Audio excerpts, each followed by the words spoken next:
Matagumpay na nadakip ng pinagsanib na puwersa ng Magalang Municipal Police Station at Pampanga Police Provincial Office sa pamumuno ni Police Colonel Eugene M. Marcelo, Provincial Director, ang isang high-value individual na sangkot sa illegal na droga sa sinagawang bypass operation sa bayan ng Magalang, Pampanga.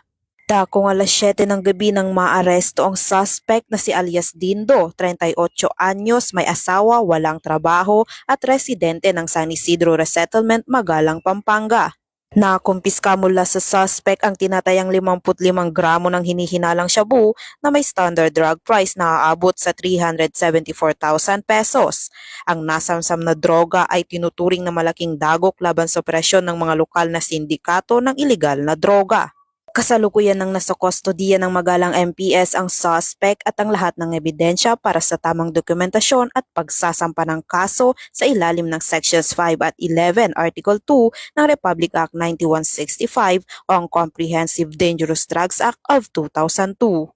Ang matagumpay na operasyon na ito ay malinaw na patunay ng pagpapatupad ng Pampanga PNP sa 7-point agenda ni Acting Chief Philippine National Police, Police Lieutenant General Jose Melencio C. Nartates Jr., partikular sa mas pinaigting na kampanya laban sa ilegal na droga at kriminalidad na layong makapagtatag ng mas ligtas, mas matatag at drug-free na bagong Pilipinas.